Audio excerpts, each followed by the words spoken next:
to the degree that you want something is the degree you're afraid of not having. Yeah. God, I wish I started when I was younger. I go, well, yeah, but you didn't. So shut the fuck up and let's keep going. Right. Like, you can't. Nobody changes until they change their energy. And when you change your energy, you change your life. Because it's not till then that it's really real. Yeah. It's like, oh, this is way worse than I thought. It's like, oh yeah, it's way, way worse than you thought. Yeah. But luckily, there's more to you than you think.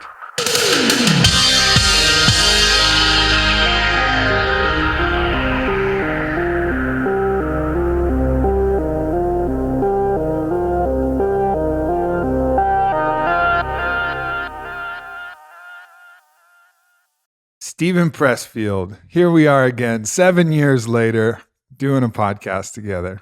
Oh, it's great to be back with you, Aubrey. Like I said before, I'm sorry it took so long to get together again.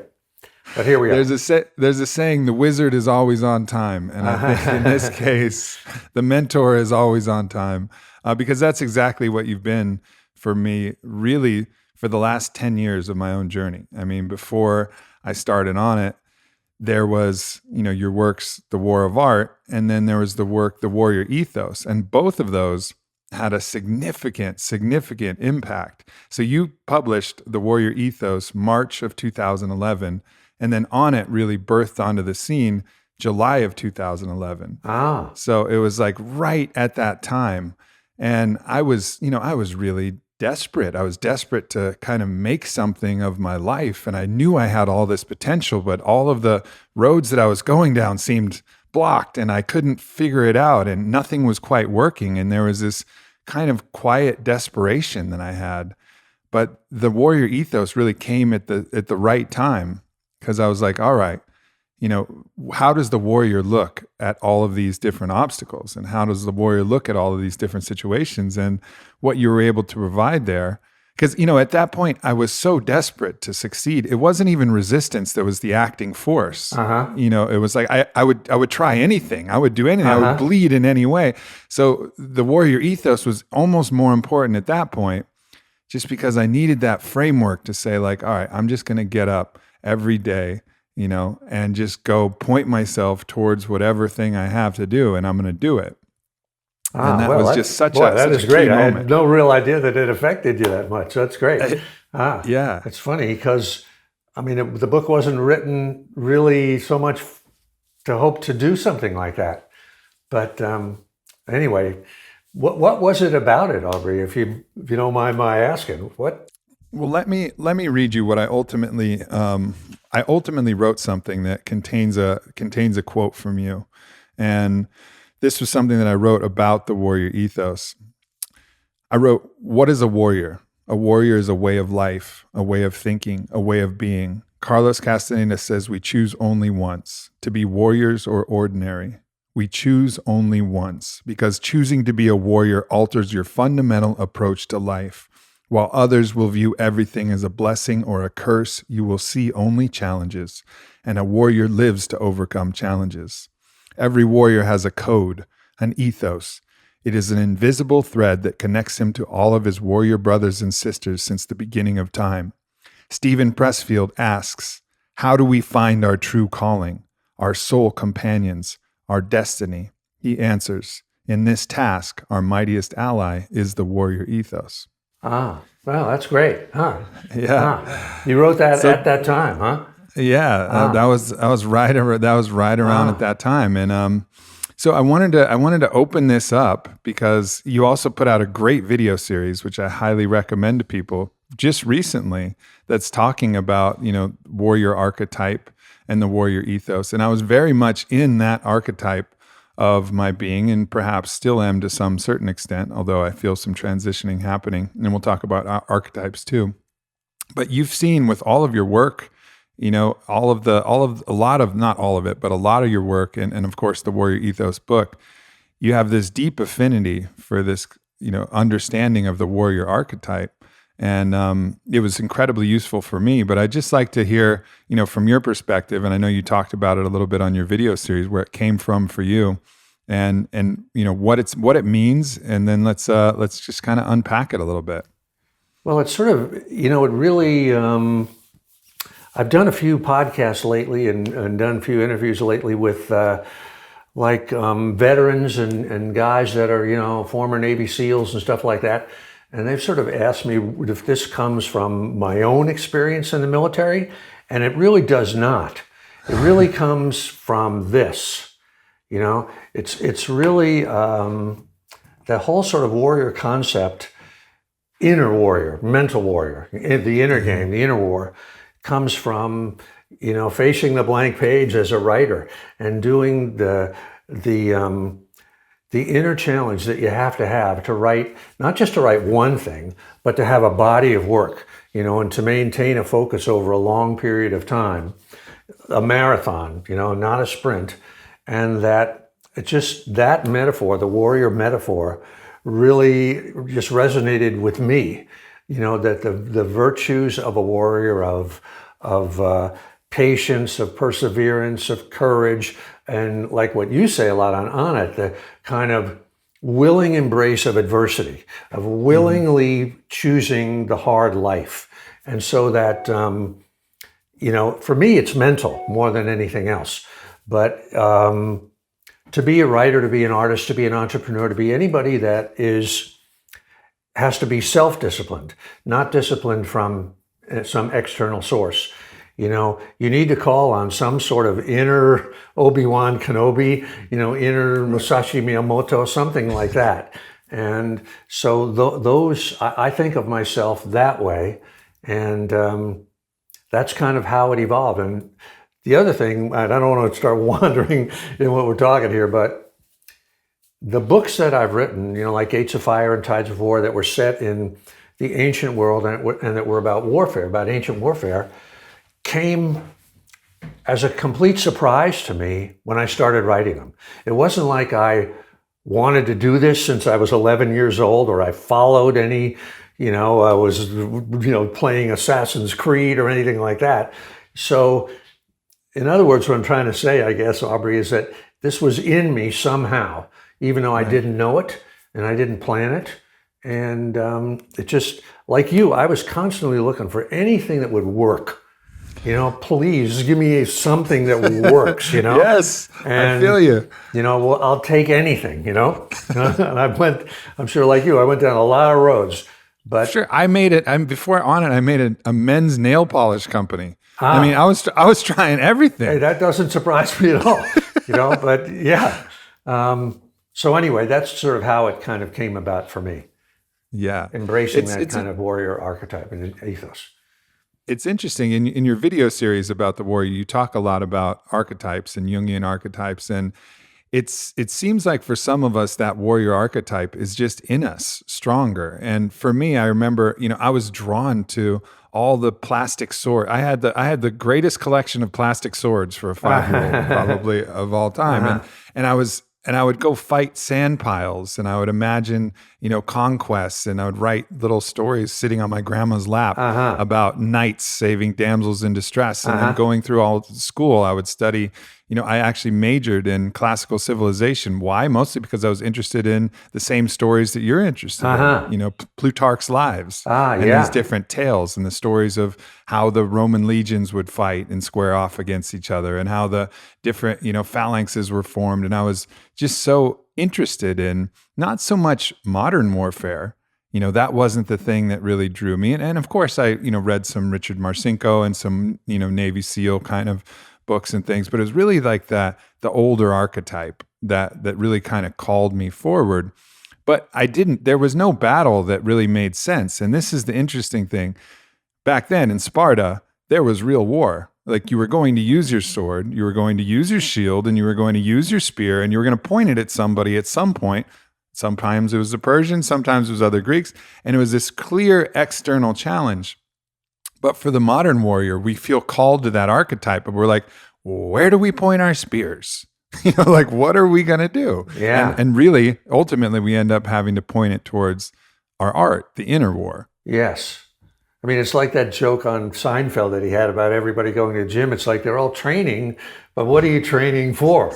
You're not in the NBA or anything like that, but it is for that. It's training for whatever our particular calling is, or our destiny, or whatever it is that, following, our bliss, if you want to quote Joseph Campbell, whatever that is. that inner fight. For you, when you were going, did you always feel that, or was resistance an acting force when you were going and picking fruit and working as a driver and all of the many different careers that you had? Did you feel that warrior fire, or were you still, was resistance the acting force that was just kind of keeping you away from your Smith Corona? That's a great question. Yeah, I was just completely lost in that era, and I was just dominated by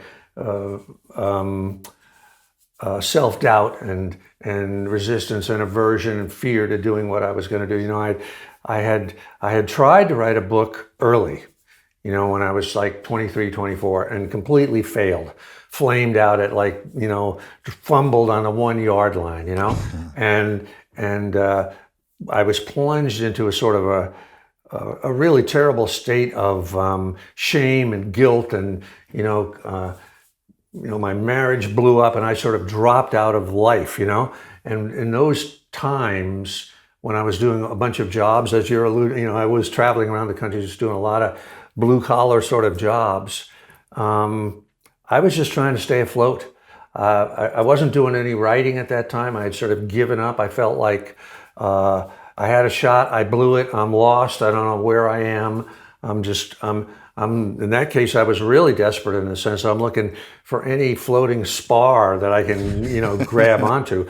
But and also I had, when I was driving trucks, I really wanted to do that. I thought, this is it. I just want to find a job that a regular person can do, that I can get up in the morning and do, and that was my sort of whole focus then. The idea of writing or any kind of calling or any kind of anything was buried completely, but in the end I just couldn't do those other things. I couldn't find a blue collar life that would work for me. And I finally, not until I finally sort of got back and sat down at a typewriter again did I really feel like my feet were on the ground.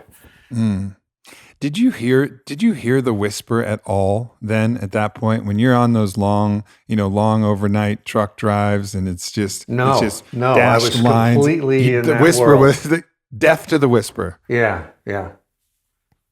That's an interesting. I was traveling, Aubrey. I was living in my van at the time, and I always had my typewriter. I don't know if you can see it back here. I always had that with me, but it was like buried under piles of, whatever, clothes or something. And so, but I guess symbolically, that was kind of there. But I never even, and I didn't throw it away. I should have thrown it away, but I never did. So I guess it was always there percolating, but I was totally out of my mind. Yeah. It's interesting because, when I give advice, because I coach a lot of people now, I have a group called the Fit for Service Mastermind. Yeah, I'm always, coaching different people. And one of the things that I'll encourage people to do is get still enough. Just get still enough. Stop moving. Stop doing all the things. Find a practice, whether it's meditation or whether it's sensory deprivation or whether it's plant medicine or whether it's just contemplation in nature. Get still enough that whisper, and there's a lot of other names for the whisper. We'll go into this kind of understanding of the, inner metaphysical cosmos that we have. But the whisper is the clearest way to describe it to most people, which is that thing that's saying like, hey, like if you would have gotten still enough, it would have been like, hey, that typewriter, you should probably, use it. Like put your fingers on that thing. Let me take back what I just said, Aubrey. I sort of always knew that. I mean, it was always there in the background, but I was like so ashamed of it. I'm so ashamed of my failure that I sort of wouldn't let myself look at it. But it was always there kind of tormenting me that way. So that whisper was there. I had just repressed it, Yeah. And then finally there was a period of, and this is the interesting thing that'll happen. Sometimes we'll drive ourselves into such desperation that we're just like, fuck it. I gotta do this because everything else is so bad that it doesn't matter if I fail again because it can't possibly be worse than the existence that I'm living now. Was that the moment that you had where you just finally started to write, or was it inspiration rather than No, it really was exactly what you said. And I write about it in The War of Art. I was in a sublet apartment in New York City, talking about this typewriter. And It was one of those nights where I thought, I can't go out chasing women anymore. I can't go distracting myself doing any other stuff. I can't get drunk. I can't do anything like that. I'll just, I'll kill myself if I try to. I've done it so many times. Right. And I sort of pulled this typewriter out and thinking it was like the dumbest thing in the world. And, for a couple of hours, I read about this in the War of Art. I just did, hit the keys, put out something that was absolutely horrible, threw it away immediately. But I went to do the dishes, I tell this story, and I found that I was whistling. And I just sort of realized that I had sort of I was calm. That hysteria in my mind had gone away just because of the 2 hours of trying to do what I was really meant to do. No matter how bad I was at it, it was like the equivalent of trying to run, and you could only run like 100 yards before you gasped and threw up. That was the kind of thing. But at least the running, turned a corner somehow. So yeah, it's just exactly what. And I think we all have to hit that bottom in some way, because we're all going to run away from what it is that we're supposed to do.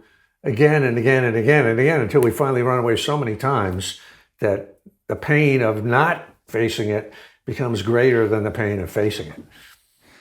It's interesting, and I'm sure you have a lot of people in your life who you see are in this same similar spot, the spot that I've been in, the spot that you've been in, and that they have that whisper that's telling them maybe it's to write, maybe it's to sing, maybe it's to this, and it's very difficult to actually give them any advice that will get them to do it. It's like from the outside perspective, you can just, kind of give them some tools. Maybe I give them the book and I try to encourage them, but it really is a very personal choice. And I think for anybody who has somebody that's like that in their life, to just kind of divorce yourself of any expectations that you're going to be the one that's going to convince them to do it, because it's not going to happen. And almost the best thing you can do is love them on their whole slide down into that point of desperation, and just love them the whole way. And, you can hold up the light of like, yeah, this is where you should, this is where you could go. And I think you have amazing talent there, but just love them the whole way and know that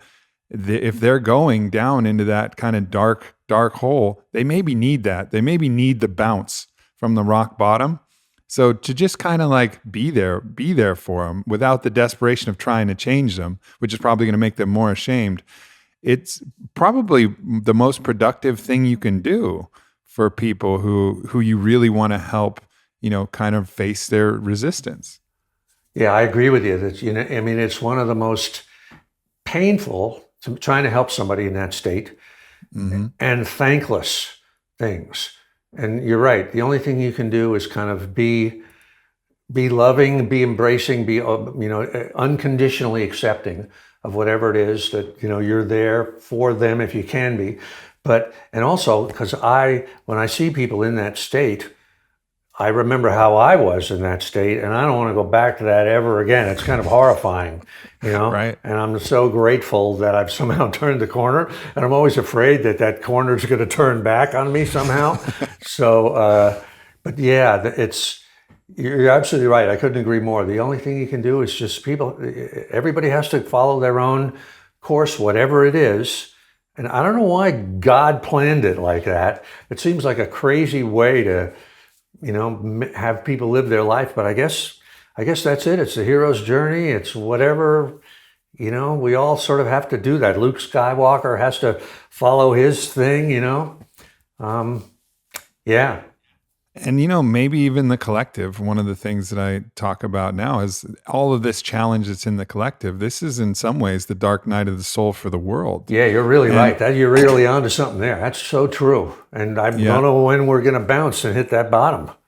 Right. But maybe we need to. And everybody's scrambling to try and fix it along the way. And that's fine. That's great. That's the warrior spirit to try and help, and fight the battle the whole way. But perhaps we need to get uglier, nastier, more debased, more wicked to each other on social media before finally we're like, what are we doing? And, honestly, the debates we just saw was a great example of like, okay, here's where we are. Never before in history has a debate been like this. And I'm very apolitical, but just watching two grown men bicker at each other in that way, it was like, okay, here we are now. And this is a reflection of us. Yeah. And so let's just kind of look at this and say, when we've had enough, let's change it.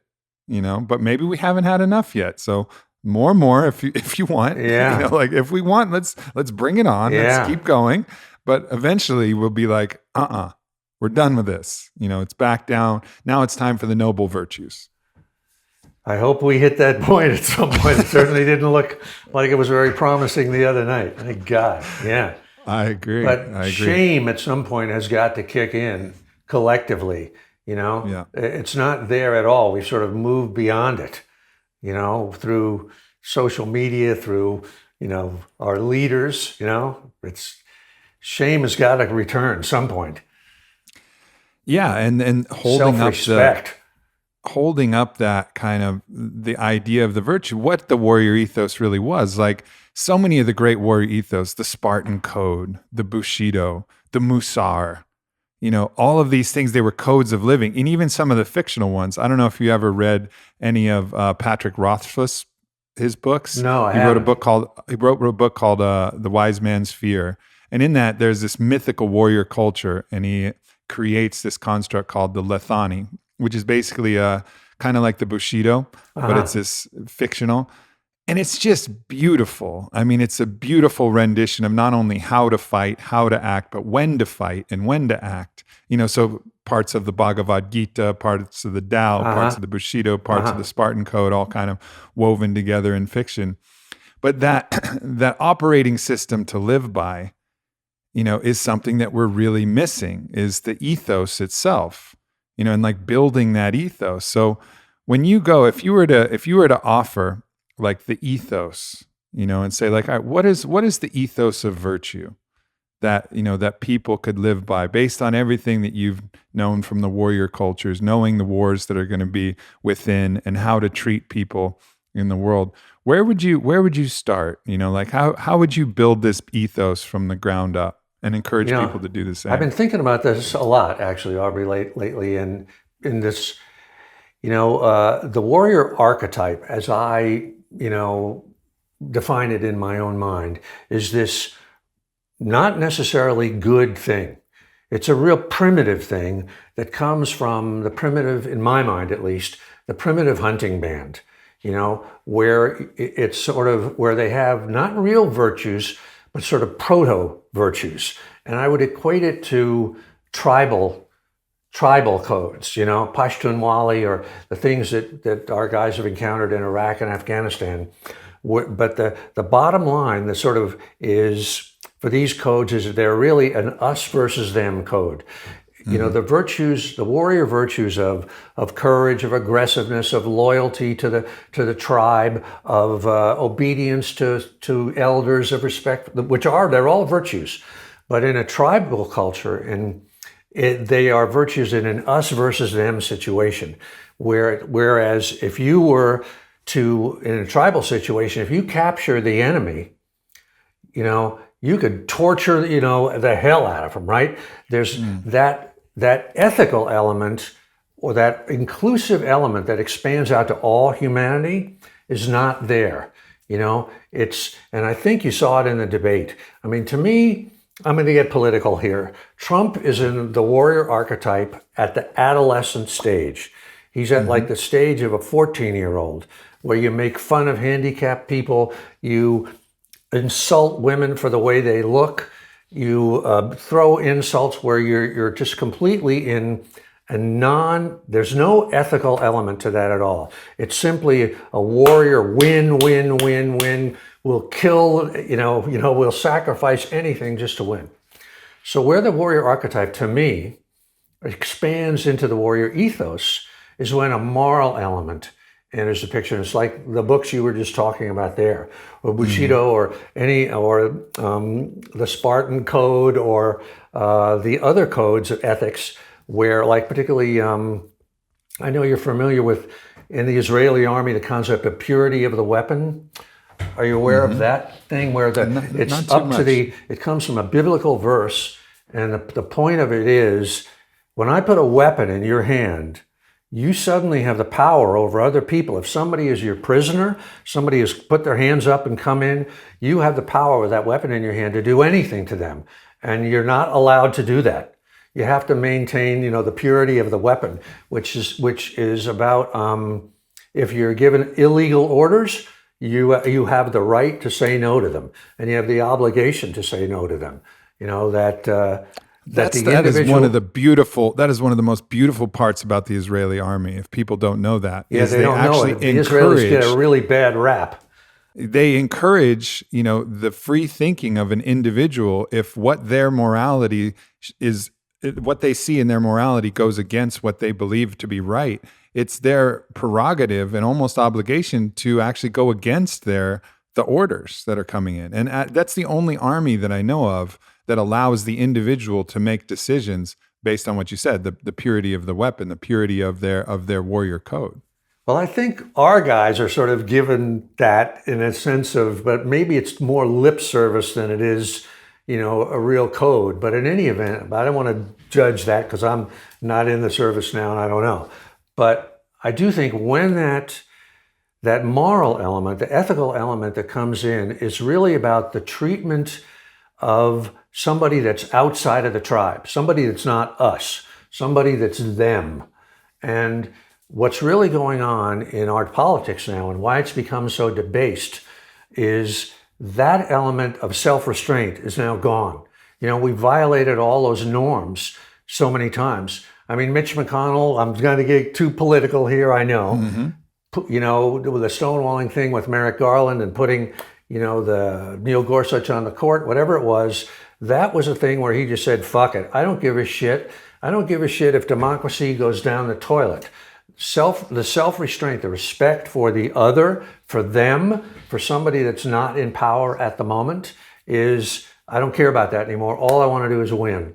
And I think that's the state we're in. And now we've sort of regressed to a tribal situation, where it's all about the side we're on and fuck the other guy, and how you come back from that, I don't know. I mean, that's, it goes back to Lincoln's second inaugural address, the one about with malice toward none and charity for all, and binding up the wounds of the nation after the Civil War. We need somebody at that level, a leader at that level, that can bind us together again, because that self-restraint, that ethical part is gone.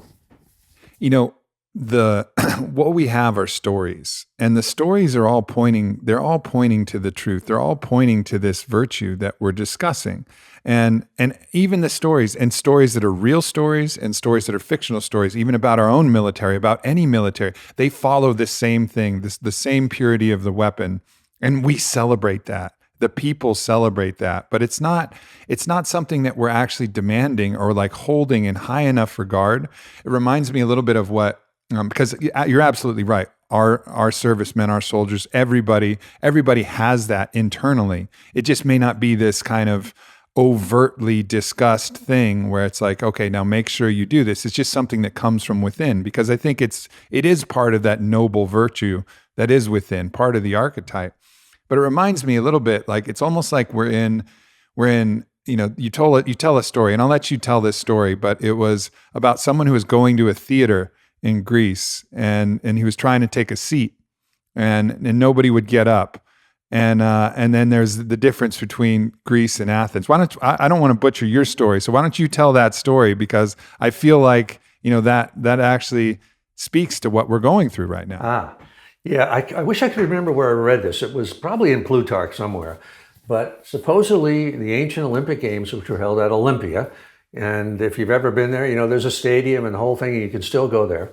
And apparently the way it worked in the ancient days was everybody sat city by city.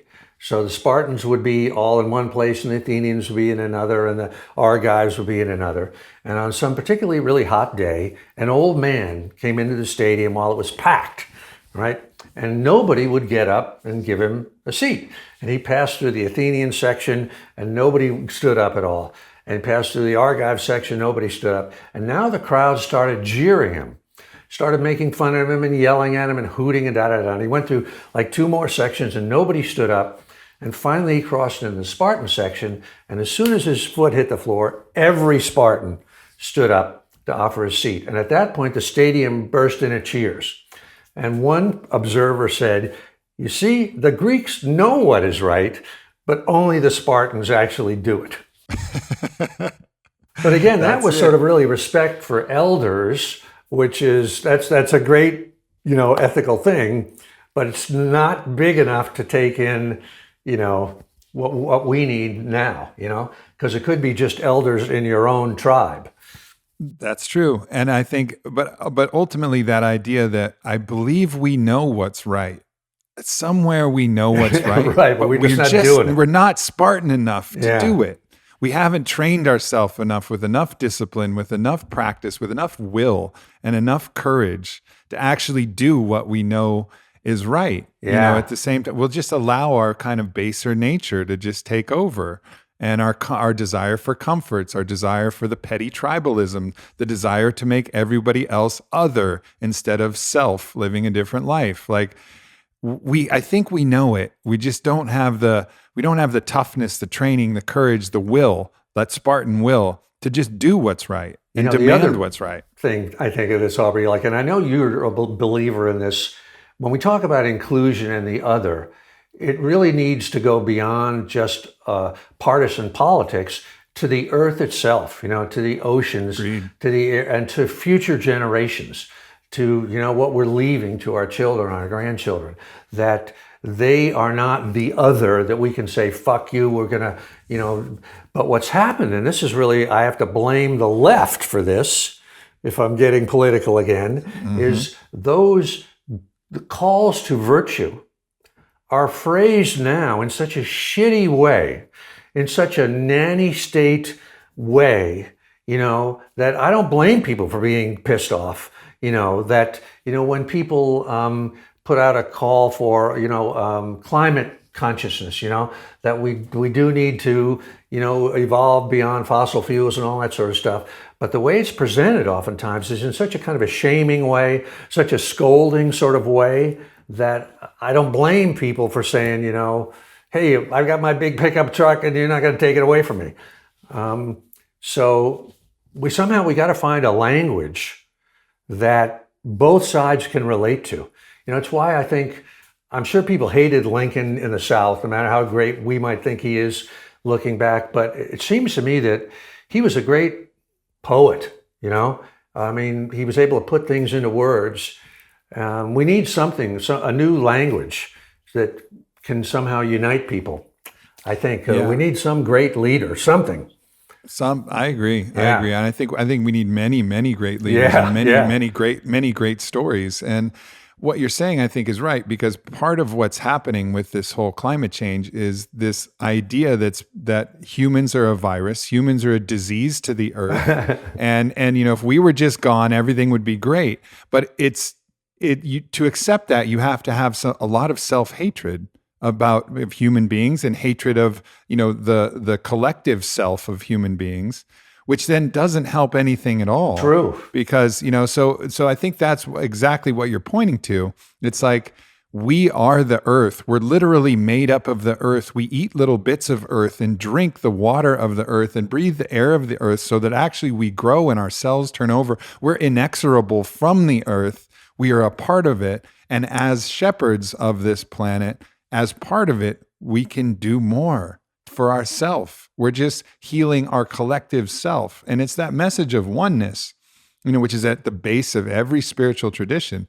It's that message of oneness, that actual spiritual, truth, that kernel that I think has been lost. And I think that's what needs to come back in for us to see that, it's not that tree I'm cutting down. That tree is a part of me because I'm a part of the earth. So if I'm cutting it down, I better be cutting it down for a good reason. Yeah. Yeah. It's part of my lungs. It's part of the thing that, turns over the soil and sequesters the carbon that I'm made of. It's all of these things. Let me be conscious about this. I think you're really onto something, Aubrey, when you talk about the collective, which is really new to me. I haven't really thought about that very much. I'm much more in the individual, inside my own head. But you're right. There's a tremendous, that sort of scolding thing that goes on. That's a form of resistance. That's a collective thing, that comes from individuals who are, like me and like you, running away from their own selves, from their own dark side, and turning that outward onto their brothers and sisters, even though it's for a good cause, quote unquote. It polarizes again. I don't know what the answer is, but right. I think you're really onto something with the collective. This is a real collective issue, but you can't separate collectiveness from individuals, because we are individuals, that make up this group thing. That's it. So, and I think that's a great way to look at it, because the collective can seem so overwhelming and so complicated. Like, let's bring it back to the self. That's one thing that we can all, it's hard enough. I mean, it's hard enough to manage the self, so if we focus on that, I think that's the key insight. So, one thing that you've done, which is a great service to the world, you put a capital R on resistance. And as the Greeks did with the daemon, they made it this internal/external thing, this force that's within us and also without us. And it really makes a lot of sense. It allows us to separate that part of us that is actually acting on us, keeping us from going from the lower place to the higher place in any which way or form. Talk about that. Talk about, what your beliefs are on resistance, if that has changed at all since writing War of Art and writing Turning Pro. Like, when you think of resistance, what is that to you now? Let me go. I'm going to go back for a second, Aubrey. Bring this question back in. I just had a flash. Now I want to throw this out there before I forget it. Sure. The time that we're in now with social media and with the utter hyper-individualism that's going on, it seems really dark, but I'm just having a flash that maybe there's something good here.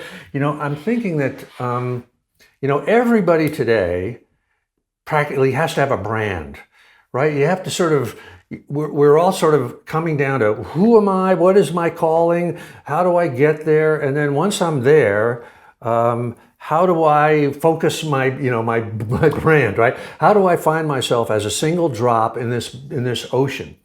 And I think that I'm thinking back to my father and mother's generation. They never thought about that stuff. I think we're into sort of a new world that is really hard, and we're learning. We're on a real tough learning curve.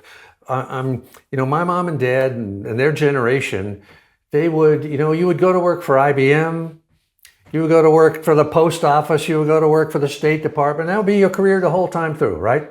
You never really had to think about, who am I really? What is my daemon? What is my calling? You never had to do that. You never had to really sort of find your place amid this sea of other people who are competing just like you for attention or for whatever it is. And so life was a lot easier then. We think about the greatest generation. They did great shit. But I don't think they had to face the dark stuff, the dark individual sense of loss, of spiraling in some meaningless cosmos like we do. Maybe I'm wrong. Maybe if they were here, they would tell us differently. So maybe we should cut ourselves a little slack, our generation and all of us who are going through this, that maybe down the road, 10 or 20 years, when we get a handle on it. It's sort of like when television first came in. It kind of blew everybody's minds. Marshall McLuhan, the medium is the message. And then when the internet came in, it blew everybody's minds too, because there was this whole new thing which is still blowing our minds. So maybe that's it, that we're sort of learning to navigate, and maybe we're trying to find our individual identities and callings, and then find our place within the greater collective, including people who don't agree with us at all. Anyway, I just wanted to get that out before I forgot it. I think that's a really good line of thinking, because I think it was much easier to be a nationalist and have real pride in your country. I think that was something that a lot of former generations have, and some of us still have that in certain ways. But, our government has let us down in so many different ways. And it's more difficult to have this kind of nationalistic pride. And I think we want to belong to a tribe. We want to belong to a collective. We want to believe in the companies we work for. But everything is we've seen through the facades of everything. We've seen the corruptions. We've seen the different greed. We've seen all of these things. And so what we're left with is, well, I love my country and I love, this thing and I love my company, but really this is about me. And so the emphasis has been placed on the individual. And that's why we're all creating individual brands. And it's like, look, I got to look out for me. I got to look out for my direct family. And this individualism has replaced this collectivism. Even though the collectivism had a tribalistic element, we were going to wars and we were fighting other countries and other people. And maybe what's happening is that all of these different constructs, these intermediate tribal constructs of nation, of creed, of all of these different things, they're all starting to disintegrate a little bit. We're going to the individual, so that perhaps, now if you follow this story arc, maybe this is the necessary ordeal that or approach to the inmost cave at least. Maybe the ordeal's coming later, but that approach into the darkness where we're going to radical individualism, so that eventually we can break out to radical, completely inclusive collectivism of the entire world, where we've burst through all of these little lines that have been drawn on a map and little identities that have been collectivized. And we're saying like, no, I am an individual, but I am part of the whole ocean, which is the whole earth. And maybe this is the necessary thing. We had to break down a lot of these other structures, go back to the individual, so then we could go back to the one. I think that may be something there. Aubrey, it sounds really good, because it's a good story. I don't think any generation in history has ever had to face this issue. To kind of boil yourself down to your utter individual core, whatever that may be from previous lives or whatever, and then not stay there, but without losing that, embrace the greater collective with love, with compassion, with, no, I don't think that's ever happened. What happens sometimes is individuals, like in Nazi Germany, or they can't stand to be alone, the isolation and the alienation of being an individual. And so they surrender and submerge themselves into, a cult dynamic, a collectivism where they just vanish. But to be able to be collective and keep that individual sense, it's maybe we're onto something here. Yeah. I was, just as a little sidebar, you think about athletes. If you were on the New York Yankees, if you were Whitey Ford or Mickey Mantle or Hank Bauer back in the 1950s, you were the Yankees the whole way, right? They weren't going to fire you. You were going to play your whole career with them. But now, with free agency, which is really a metaphor for our whole lives, right? Every player knows it's a business. You can be traded. You're on the, Scottie Pippen can be traded at any moment off the Bulls, even though he's the second best player in the world, right? And so all of us sort of, that's part of this entering the dark cave, right? We realize that, we're very expendable. And what are we going to do about that? But wouldn't it be great if we were going into a dark cave that we finally came out of? I don't know what that is, but well, I'm starting to see it, and this is what I'm starting to see. Tell me, let me in.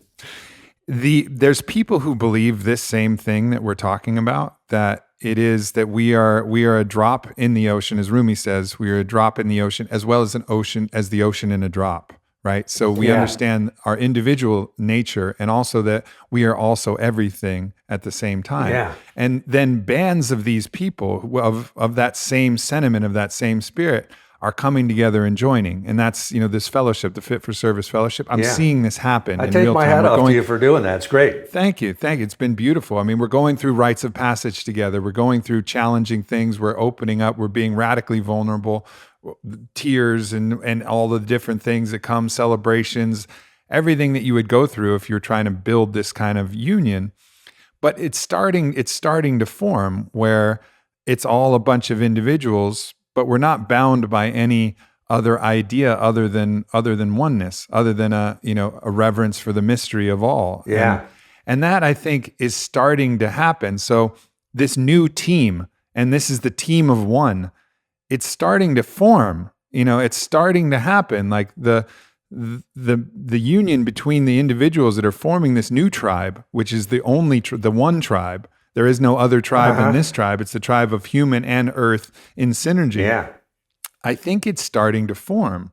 And that's going to be the thing that needs to have the momentum to really embrace the entire earth and birth forth new leaders from that new team and new tribe. Yeah, and just I hope reach you're across right. all the line. That's the way. That's how we move through this.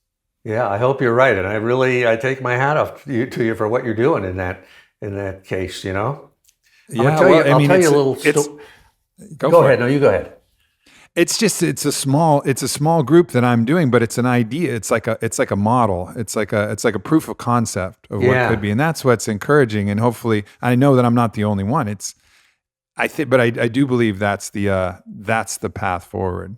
And I do think there are a lot of other groups out there that are doing the same thing. No doubt. Suburban housewives for whatever. There are lots of people doing that on a super grassroots level that nobody knows about, never gets reported in the press. I hope that does come to fruition somewhere. You're really living the ideals of the 60s, whether you realize it or not. It's kind of, complete with a sort of psychedelic element of the thing.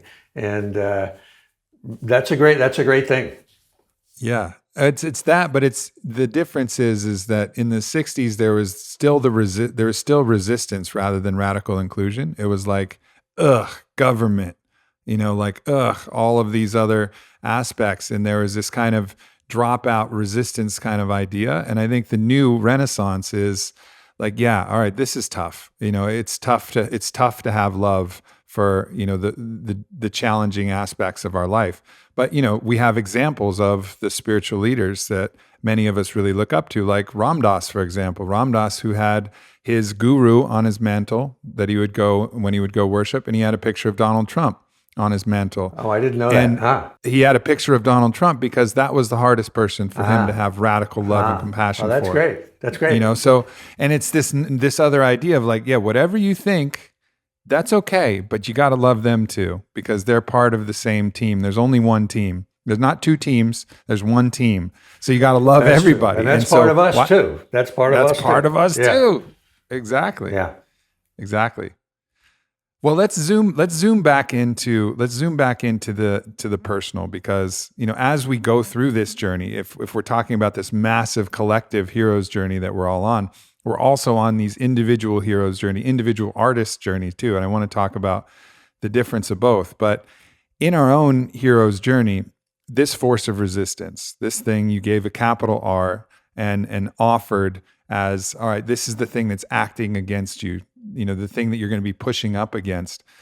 You wrote about it extensively and beautifully in the War of Art, in Turning Pro, and your language is just incredible. And I think it really gives us a great respect for this force. Like, okay, this is a formidable enemy. I'll just read this. This is too good, because I go through this I read this to people all the time. You say, resistance will tell you anything to keep you from doing your work. It will perjure, fabricate, falsify, seduce, bully, cajole. Resistance is protean. It will assume any form, if that's what it takes to deceive you. It will reason with you like a lawyer or jam a 9mm in your face like a stick-up man. Resistance has no conscience. It will pledge anything to get a deal, then double-cross you as soon as your back is turned. If you take resistance at its word, you deserve everything you get. Resistance is always lying and always full of shit. And that's true. It's true. So this is this idea of this force. And I just would love for you to expand upon, as time has progressed, what you think this force is. How much of it is internal? How much of it is collective? And has your attitude towards it changed at all over the years? That's another great question. I mean, I place it in some external place in my mind, but I may be completely wrong. It's just a metaphor.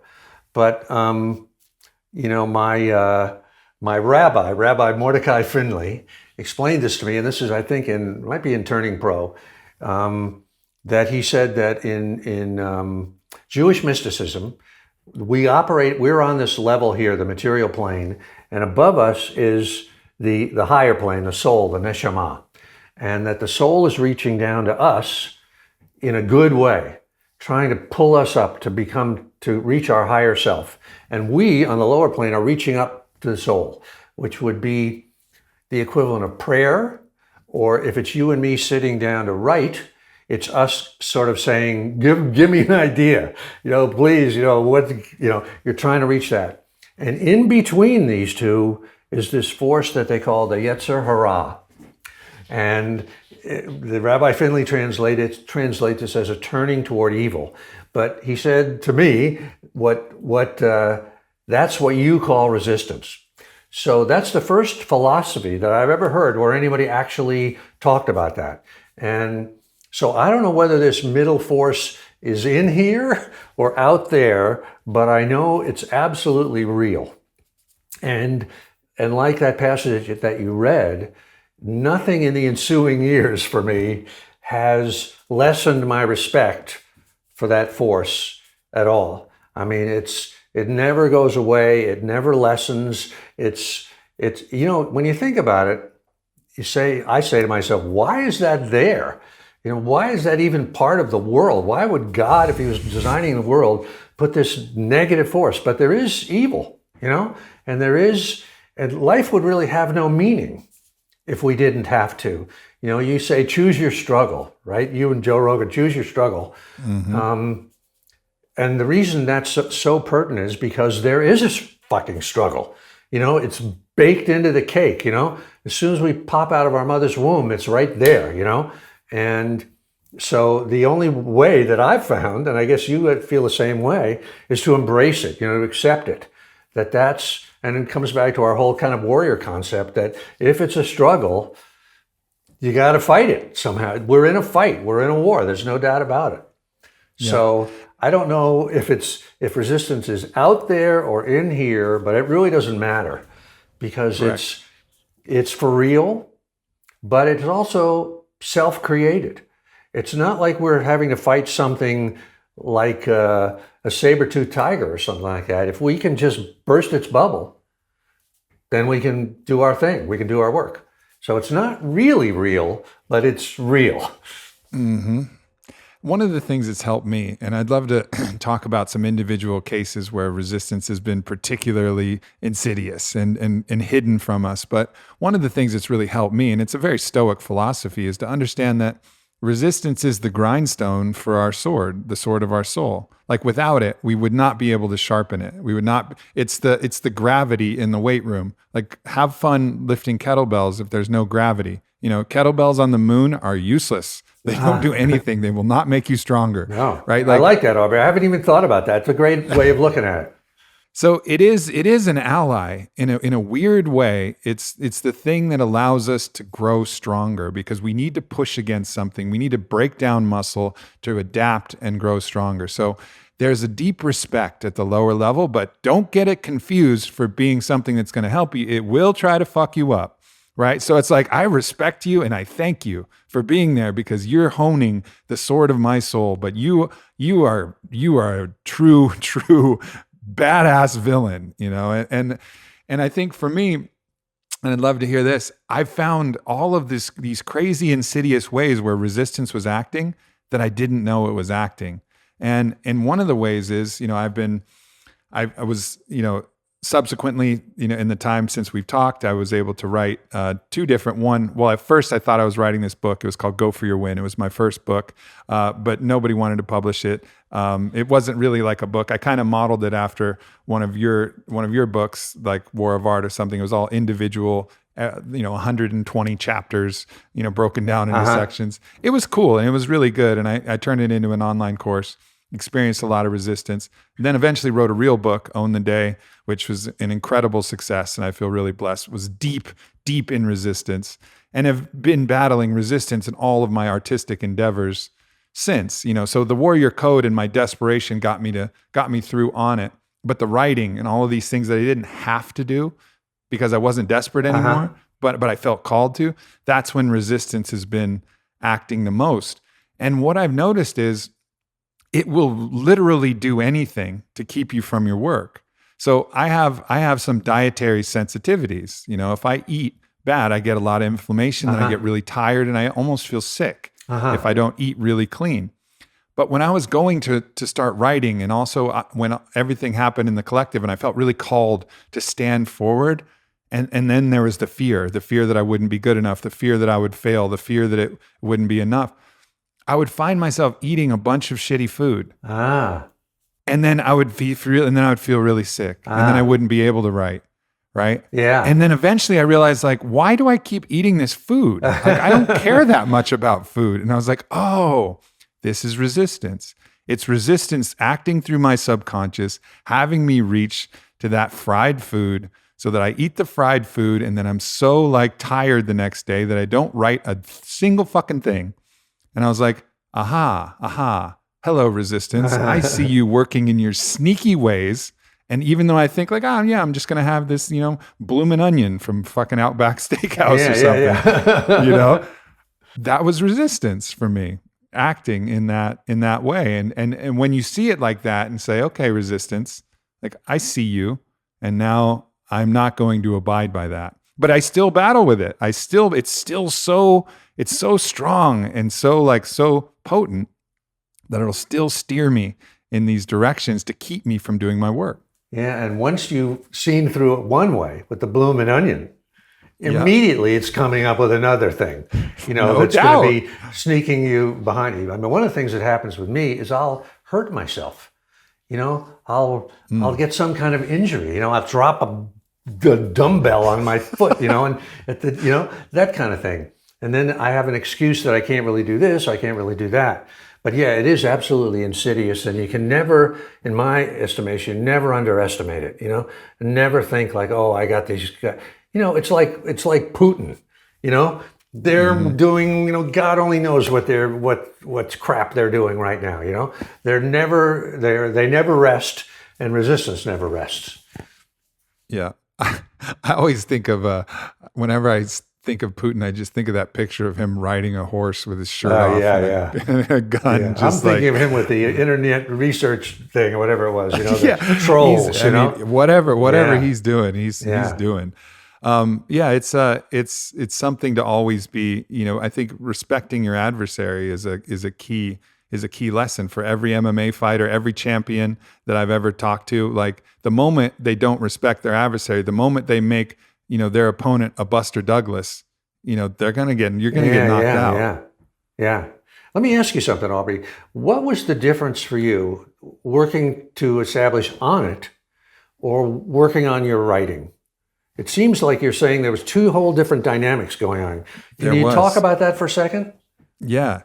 So Onnit was, I was in such a desperate place. It was me when, it was you when you were in that apartment and all the chasing the girls, all the drinking, all of that was just no longer working, and life could not go on in the same way. So there was so much desperation that I had nothing really to lose anymore. And at the point where you have nothing to lose, resistance doesn't have as strong a force. Like you've really sapped all of its momentum because you have no fear, you have nothing to lose.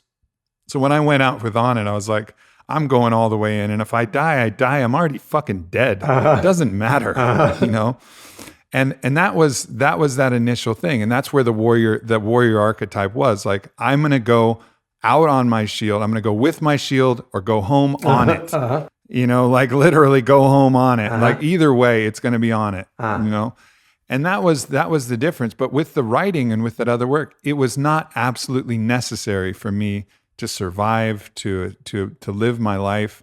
So it was extra upon that. And yes, my soul desperately wanted to do it, but not so much that I was in the same position. It was something where I could comfortably not do it. I didn't have to write anything. I never had to write a book. I never had to write Go for Your Win.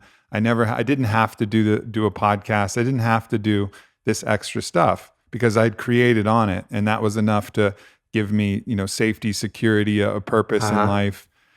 So I think that was the main difference. One was sheer desperation, and the other was a combination of a deep calling, and I needed that inspiration and that ability to push towards something that I was scared about really failing because I had something to lose at that point. Okay, great. That's a great answer. Yeah. So it's just, it's interesting that, I think a lot of us are in that position. Sometimes we'll have that desperation, but when we don't, we have to act from inspiration. And when we have to act from inspiration, that's where, the warrior archetype has to really come in, and also our understanding of resistance and our willingness to push past all of these fears really comes in. By the way, would you mind if I, for my Warrior Archetype series, if I pulled some moments from this podcast that we're doing now and made a little I would warrior? love that. I would be deeply honored. Great, because you're definitely a real example of what I'm trying to talk about. And I'm sure when I look back through what we're talking about today, there'll be some great moments. Okay, great. Thank you. I'll do that. Yeah, no doubt. Well, let's talk about this as it pertains to the artist journey, because this I think I've loved all of your nonfiction works, and I've loved your fiction works too. And if we have time, I'll talk a little bit about Tides of War, which was really interesting to me, particularly. Of course, Gates of Fire as well, but Tides of War was something that I don't think a lot of people know the 300 story and know the story of Leonidas and the Spartans at Thermopylae, and we're kind of we understand that.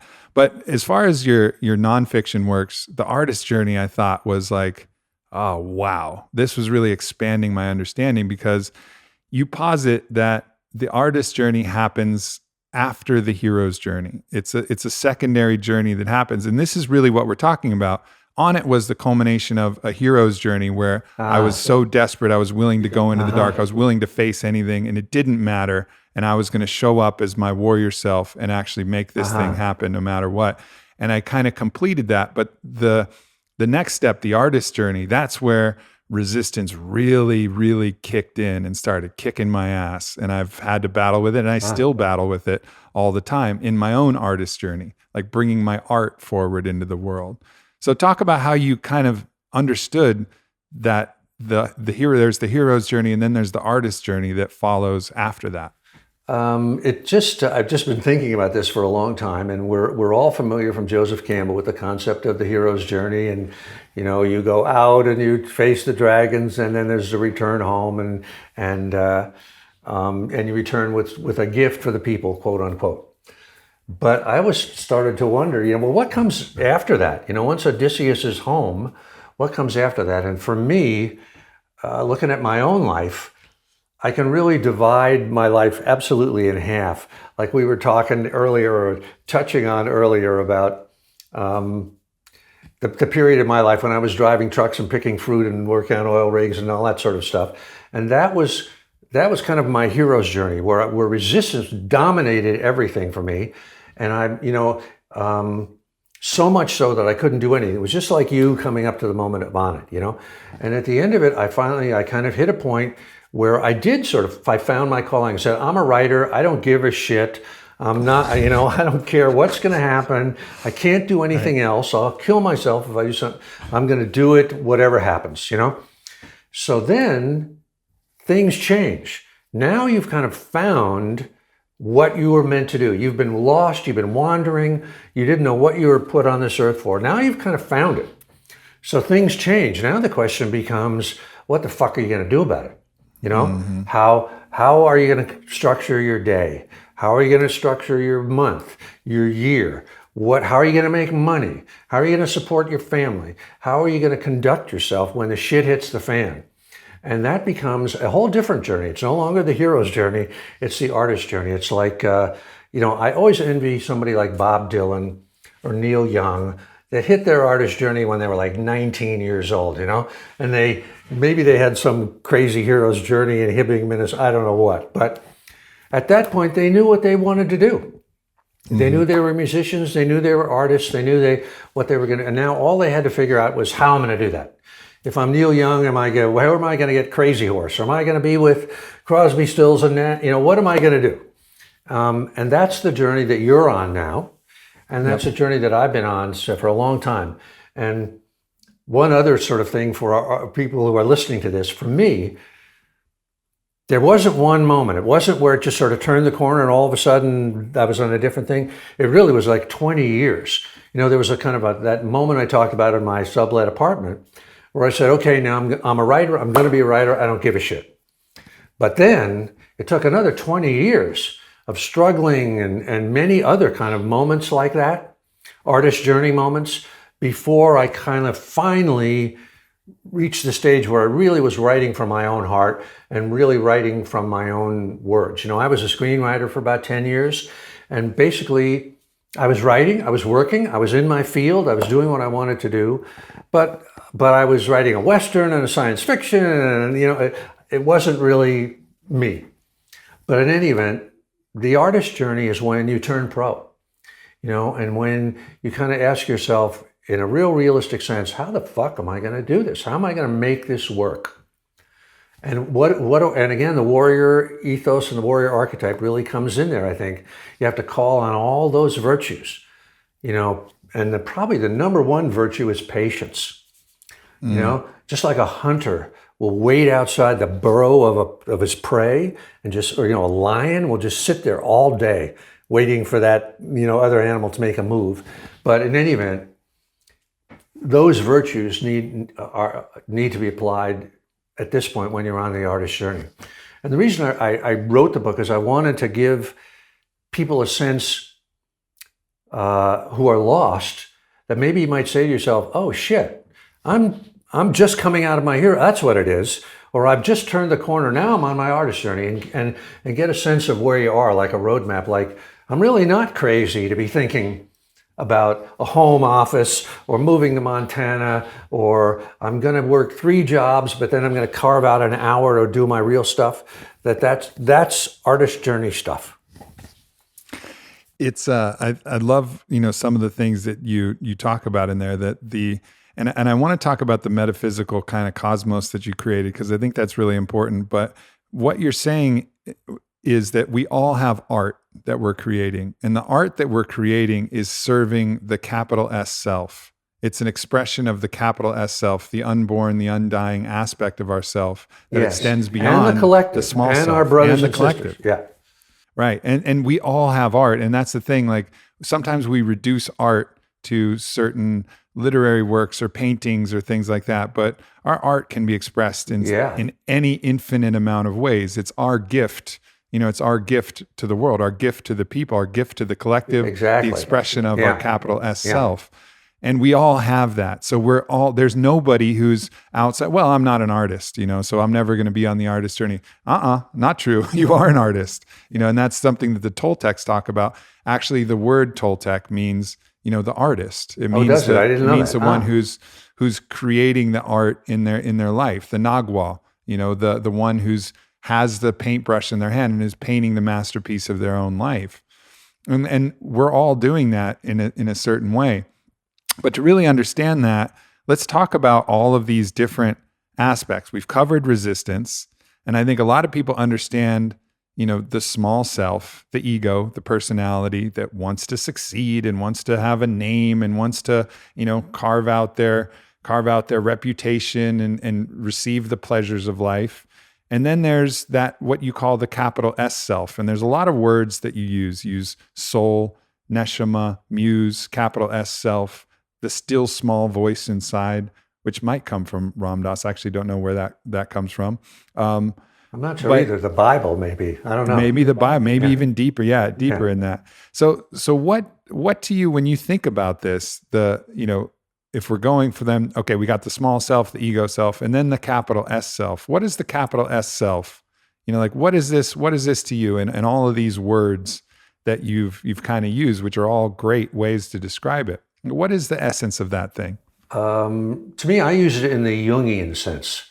He was really the one that I first heard it from. And it's It's the greater self that includes the unconscious, the collective unconscious, that includes all of humanity, all of the earth, all of everything, and into the future generations, past generations. And it also, this is, where I'm sitting right now, right up the hill there above me. This is in the War of Art. Used to live Tom Laughlin, the guy who did Billy Jack, who was the actor that did Billy Jack. And he became a Jungian therapist in his kind of later years. And one of the things that, I took a class from him up at his house right up there. And he drew this model that I have in the War of Art. And it has this little dot in the middle, and that's the self. That's kind of this ego thing that, like you say, wants to have a job, wants to, chase women, wants to make money, whatever. Mm-hmm. And then around it, much bigger, is this greater self that includes all of humanity, service to others, that kind of thing. And then butting up against that with 3 arrows was this thing that he called the divine ground.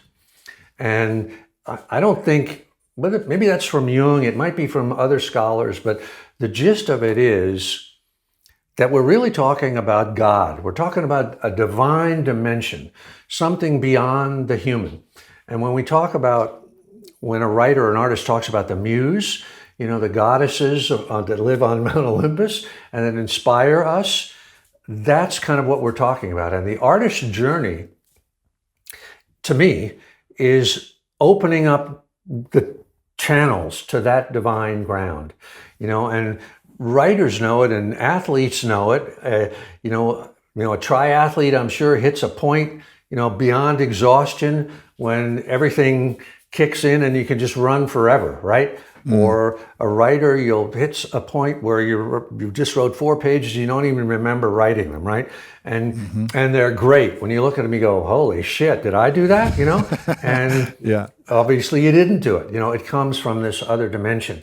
So Jung was tremendously into this idea of the self and the unconscious, the collective unconscious, the archetypes of the unconscious, this greater being that's not just us. And I think my whole theory of resistance is that resistance is the ego, that little black dot in the middle, fighting us when we try to identify with the greater ego, because the ego doesn't want to lose control.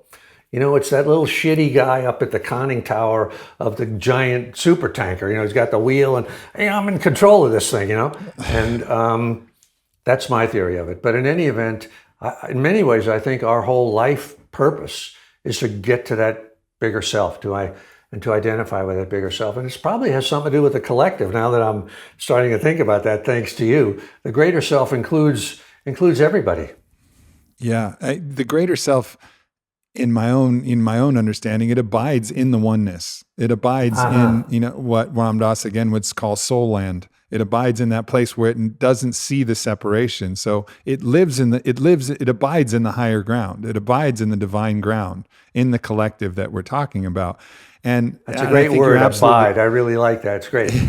Thanks. And I think the ego, one of the ways that I've understood the ego is a construct that we've created and fueled with our own belief. And imagine it being an entity. So the ego is an entity. And what is the prerogative of any entity? Well, it's to survive. Yeah. The number one prerogative of any entity is to survive. And the moment that we stop believing in the ego and really making it real, it's dying. It's dying. It's starting to lose that force that makes it live. It's the story of Peter Pan. When you don't believe in Tinkerbell, when Tinkerbells start to die, right? You have to believe in it for it to exist. And I think the less we believe in the ego, the more it starts to freak out. Like I'm disintegrating. I'm disintegrating into nothingness. And so it's going to fight like hell. It's going to make you afraid. It's going to cause you to be scared and then go back to the ego and then care about all of these other things. Yeah. So I think you're absolutely right. Like a lot of this resistance comes from the ego's desperate attempt to maintain control of this entire organism that we have and prevent us from leaving it behind. And actually, it's never going to kill it, but it's just going to put it in this kind of diminished capacity where it's there, but it's not who you identify with anymore. So it's not the same entity, and it doesn't like that. We really do need the ego too, because the writing Absolutely. process or any artistic process is the inspiration, and then the ego comes in to sort of like an editor that says, let me think about this, maybe that's not so great, that whole thing, So we do have to respect the ego as well, but it's harmony. Yeah, I agree. We're creating a harmony between the capital S self and the lower S self. Are you aware of Richard Rohr? Do you know about him? R-O-H-R. He's a Franciscan monk I'm trying to remember the book. Anyway, his concept is he does podcasts and he speaks and he's around. If you Google him, you'll find him. He's everywhere. His concept is that it's sort of like the artist's journey and the hero's journey. A parallel to that. He says there's a first half of life and the second half of life. And in the first half of life, it's all about the ego. It's finding our occupation, a way to support our family, finding an identity in the world, taking care of business, sort of building a structure. I think he calls it like building a cylinder. And then the second half of life is the artist's journey, and it's kind of filling that cylinder. It's sort of like, okay, I'm on the planet, I've got a car, I've got 2 sons. Now what the fuck do I do?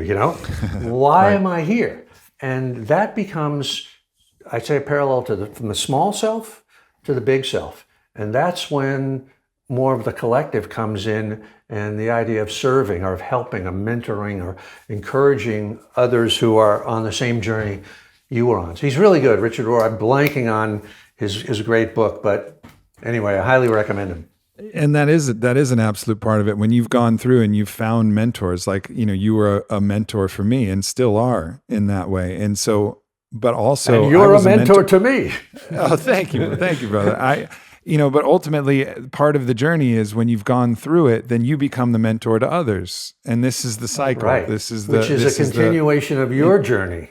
Exactly. Yeah. Exactly, which is really important. There's one other aspect of this, and I think we've talked about most of it. The other aspect that stands out is you start in the artist journey, you start talking about the daemon, which is an ancient Greek concept of, and the way that I'm actually writing a lot about the daemon. I'm writing a new book called Master Your Mind, Master Your Life. And I was thinking about the daemon, this force that's acting on us. And all of these forces that we're talking about are in the same metaphysical construct that I'm talking about for the mind.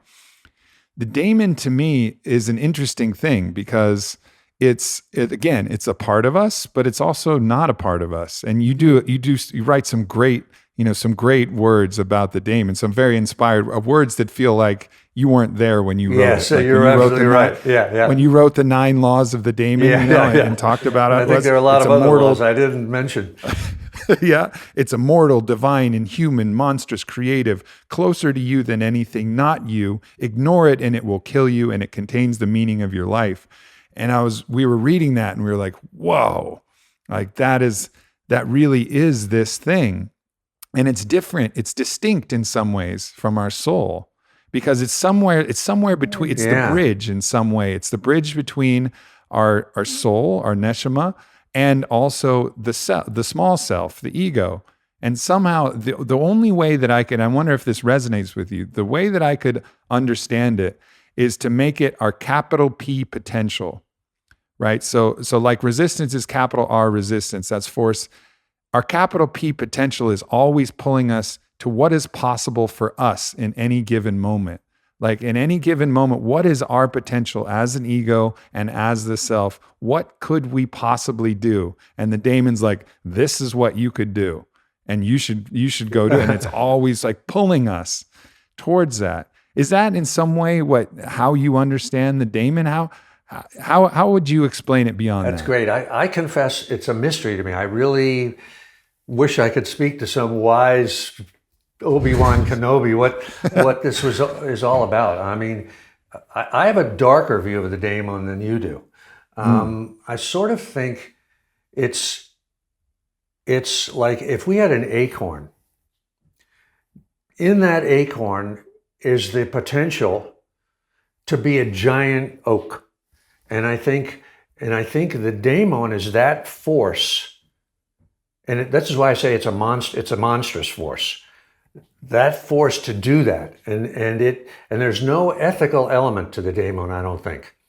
You know, one of my books is called The Virtues of War, about Alexander the Great. I don't know if you've gotten to that at all, but I haven't. One of the reasons I really wanted to write about him was I felt he was a guy who really had a daemon, and who really was kind of in touch with that daemon, you know, to conquer the world, right? And he did.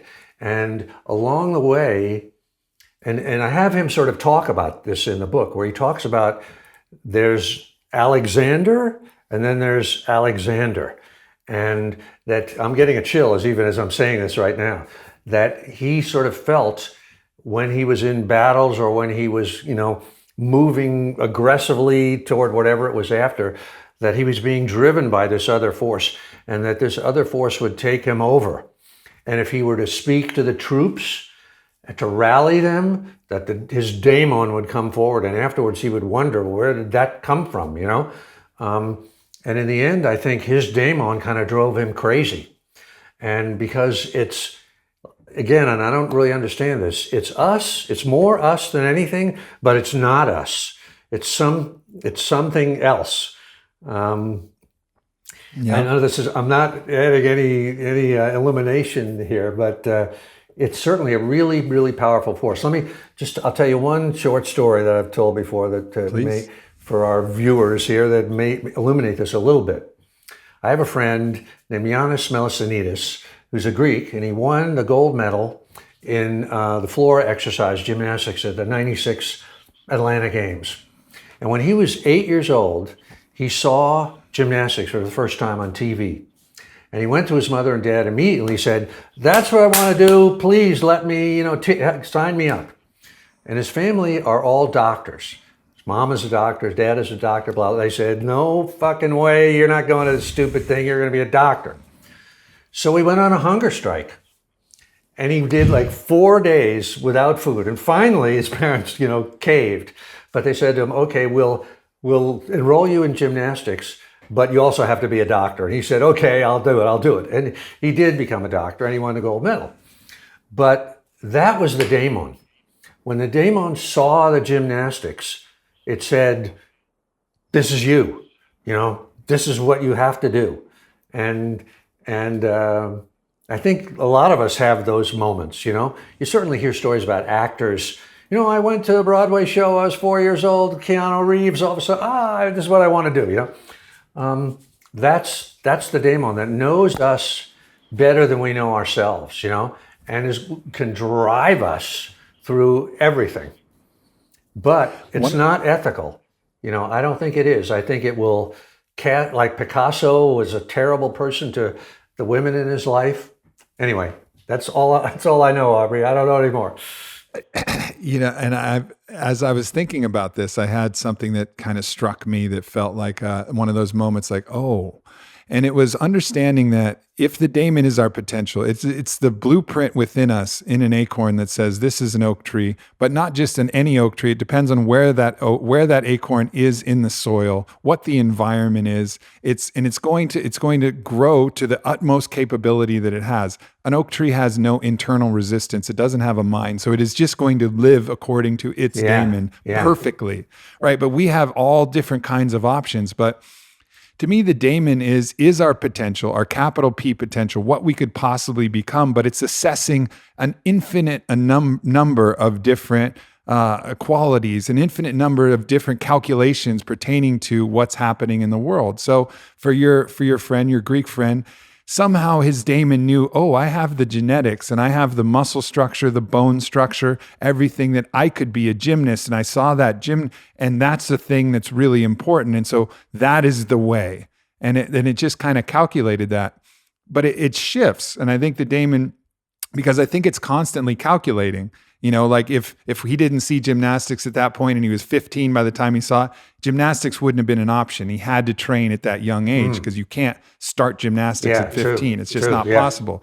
And the way I understood it was, most of us have seen Rain Man. We saw a depiction of what's called savant syndrome, where, you're in certain individuals are in a place where their subconscious processing and calculation of events is beyond what the rational mind could even calculate. but it happens. It happens that you're able to count things and remember things that a normal human couldn't remember. That's called savant syndrome. It's a real thing. The daemon is like in this permanent savant level calculation of every intrinsic quality you have and every opportunity that's available in the world. And it's like, this is your A1 100 potential. And I want this more than anything, So if it's Alexander, it's like, here's the world, here's your skills as a leader. You're going to conquer everything and keep going as far as you can. And like you said, it doesn't give a shit. It's just like, here's your potential, and I'm going to drive you like the most ruthless, monstrous master towards this. And you can resist it if you want, but this is my purpose. My purpose is to bring you to that 100% possibility with the infinite amount and complexity of calculations and draw you towards that. Well, that sounds like a pretty good analysis for me. Now, the other thing to remember, is that the Romans, the Latin word for the same concept was genius. So the same sort of thing. But the one thing I do think I could add to that is the daemon assessing our potential. At any moment, our potential is exponentially greater than we think it is. It does go into that savant sort of thing. We, I think, have throttled our self-concept down to such a small thing, Yeah. But when someone plugs into that daemon, all bets are off, and you can really accomplish amazing shit. Amazing. And it really doesn't even feel like you. In those moments, I think we've all had them. And I remember there was I got in a pretty nasty car wreck in 2017, and I went to give a speech 3 weeks after the car wreck. The speech happened to be at Burning Man, and I gave this speech, and I think from everything that I went through and for everything, I've given a lot of speeches, but I was completely out of body for this whole speech. And it was the absolute greatest thing to this day, the greatest thing that I've ever offered. And I finished it and I walked off, and people were coming up to me and they're freaking out like, oh my God, that was, I was like, thank you. Yes. Thank you. Hugs. And the people I was with, they were excited. I was like, I gotta take a moment. And I just sat down and by myself and I just started weeping because I was like, I don't know what that was. I don't know what just happened, but it was so far beyond what I've ever been able to do as a speaker. What I've ever been able to achieve. How did you feel in the moment as you were doing the speech? Were you aware of that, or were you absent? There was like such a live electric force where I felt like there was maybe 100 people. It wasn't a big crowd, but I felt like I was connected to them and I could feel them and and I knew every word, every pause, every moment that I should speak, every moment that I should wait, every time I needed to, put out a joke to have them laugh or something to drive them into their emotions. And I was just in this master conductor role. And it was one of the best feelings I've ever had. I felt that in sports too. You can kind of get in the zone. But this was different because in sports there's so much action and it's such a kind of a limited game, and it wasn't about the heart. This was like I had strings of energy that was connected to everybody's heart and mind, and wow. I could just feel it. I've never had that experience. That's great. Well, shit. I mean, it's monstrous in a way because once you have that, then you crave it. You're like, wow, I want that. And I've touched it for moments, but that was like that moment where, oh yeah, that was 100% my daemon in full action. There was no way that speech was at 100 out of 100, and I didn't even know that 100 was possible. It was 100 on another plane of reality. 100, and I think like those moments are available to us. How do we get there? Well, we show up and we open ourselves to it, just the same way as we invite the muse. And you do such a great job of talking about that. Put your ass where your heart wants to be. I don't know when the daemon's going to show up when I speak, but I'll stand up there. I'll grab the microphone. I'll open myself. I'll say a prayer, and maybe it will come through, and maybe it won't. I can't control that. it would be great if I could, but I haven't learned the art of it. But it's some combination. I think, G. Hexmai, who talks about flow state and the stakes being high and the challenge. There's a lot of factors that can kind of bring that in. And even some of your stories about Alexander, which I love hearing stories about Alexander, those moments that he's spoken to his men, and there's probably that action on him where he's like, I just know exactly what I need to do here. Yeah. There's another, just apropos of Alexander here. It's just a fictional moment where early in his life, and this was, the actual moment was true, but the interpretation is mine, where one of his fellow officers cast doubt on him. And Alexander, in his mind, became utterly enraged. And the crime was, in his mind, this man has insulted my daemon. He has doubted that I can do. And of course, what the guy was doubting was completely rational. Like, you're not going to conquer the world. You're 20 years old, But he said, how dare you? And for that, in Alexander's mind, that was unforgivable. That guy was cast into the outer darkness in Alexander's mind from that moment. Yeah. It's fictional, I don't know, but it seems to ring a bell. Yeah, for sure.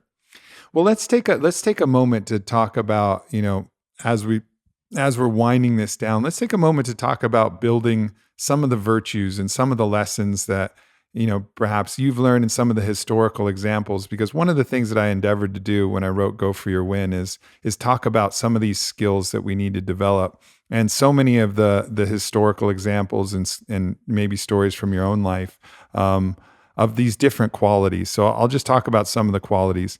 And, one of these qualities is toughness, is just being tough, being able to stand up in the storm and be able to take some shit, and to start to cultivate that sense of like toughness and that sense of being able to withstand. So what are some stories that come to mind for you when you talk about the way that the warrior cultures did it, the way that you do it, to just cultivate that toughness, to stand in there when resistance is trying to kick your ass? I mean, I'm basically a weenie, so I've really had to really work hard to cobble together whatever mental toughness. I remember when I first heard that term, mental toughness. I had never even thought about it before, and I go, oh, really? That's what, when you don't cave in that moment, But I do think that I don't have any specific stories here, but I do think that one of the great, I don't know if I call it virtues, but practices that we all need to have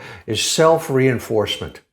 When we have a moment where we do exhibit mental toughness, well, I can think of one moment. It's kind of a dumb moment, but for whatever this is worth, when I was first in Hollywood working as a screenwriter, I worked with a partner for a bunch of years. So I was sort of the junior slave member of the partnership. And my partner was the guy that got us all the work and blah, blah, blah.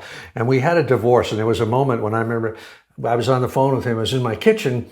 And he said to me, if that's the way you feel, I can no longer work with you, and slammed down the phone. And I remember my heart stopped. And I said, but I sort of said, I kind of rallied somehow in that moment. And I said, okay, I'm fucked.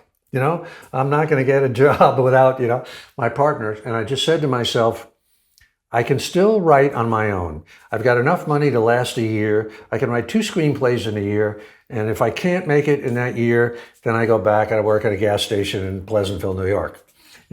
But so when we have a moment of mental toughness like that, when we finally do get it together, I think it's really important to sit down with ourselves, even if we have to look in a mirror and reinforce ourselves, just like a coach would or a mentor would, and say, God damn it, you may be a pussy 95% of the time, but that time you did it right, and give yourself credit for that, absorb that, let it sink in.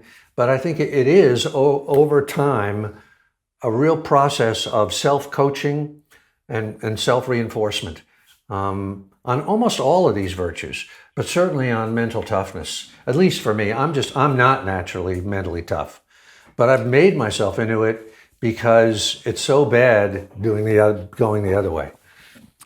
I think when you start to lean into things that are hard, it starts to train. You can use the physical toughness to train the mental toughness. Yeah, because definitely. you're gonna want to quit. And I think I told this story actually when we were on the Joe Rogan. Well, it's your story, but it's the story of, I think it's the agoge who were asked to run a marathon with holding water in their mouth. Yeah.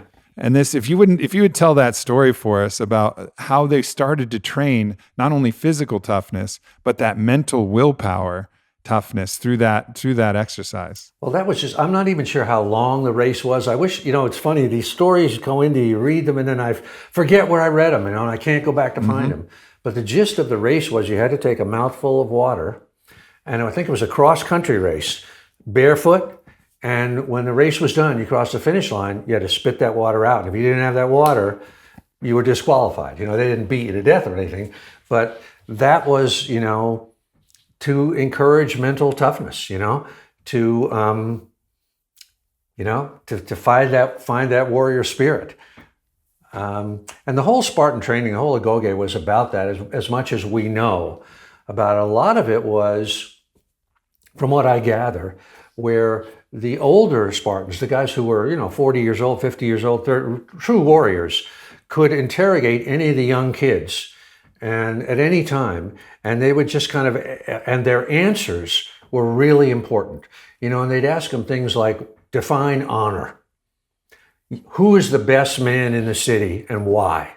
What would you do if you found yourself bump, that kind of thing. And so, and their answers had to be short, and they had to be funny. If they could be funny and pithy, laconic, like surrender your arms, come and take them, Yeah.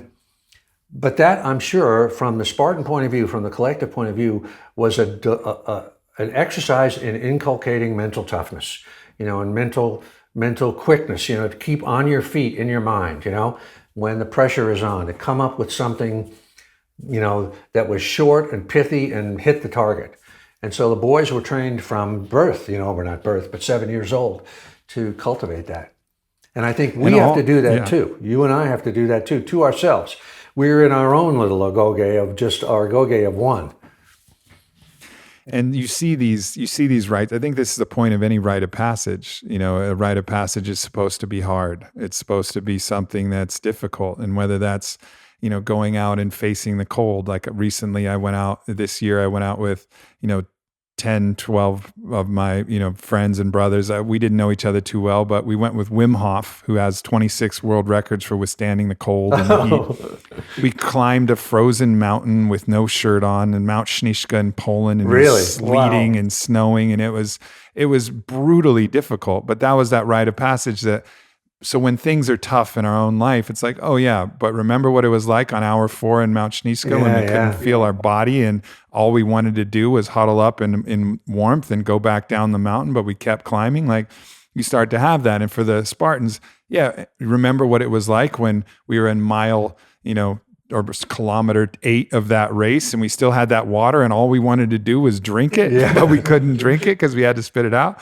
These things are really important. It's important for us to prove to ourselves what we're capable of, so that when life comes at you with these difficult things, we have some resources, we have some training, and and you never know when you've had enough, You never know exactly. What that new challenge you got to keep going back to it. Yeah. In the Native American culture, it's the sweat lodge. And for them, they often kneel in the sweat lodge. So they're kneeling for 3-4 hours in the heat, in the prayers, in the darkness, and not drinking. And that's their way of saying, I fall apart when I can't get a caramel macchiato, Right.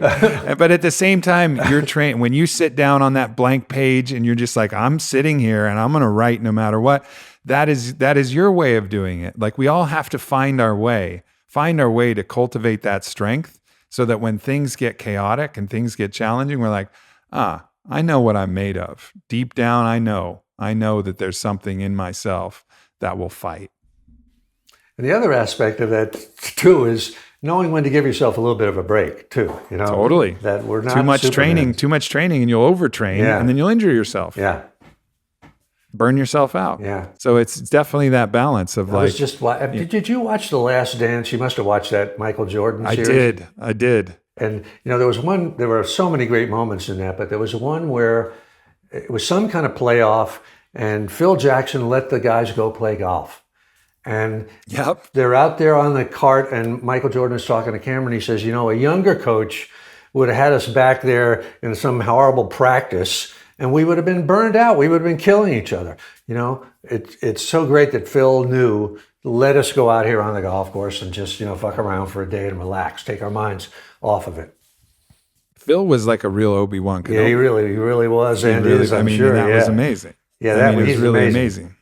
He had Luke Skywalker and in the Jedi forces there, but he was definitely the Obi-Wan role in that, and it was just beautiful to watch how he managed all of those different individuals for sure. And that's an archetype situation too. That's where you've got the players, and that's the warrior archetype, and then you've got the coach, who's Obi-Wan Kenobi, and you have to have them both.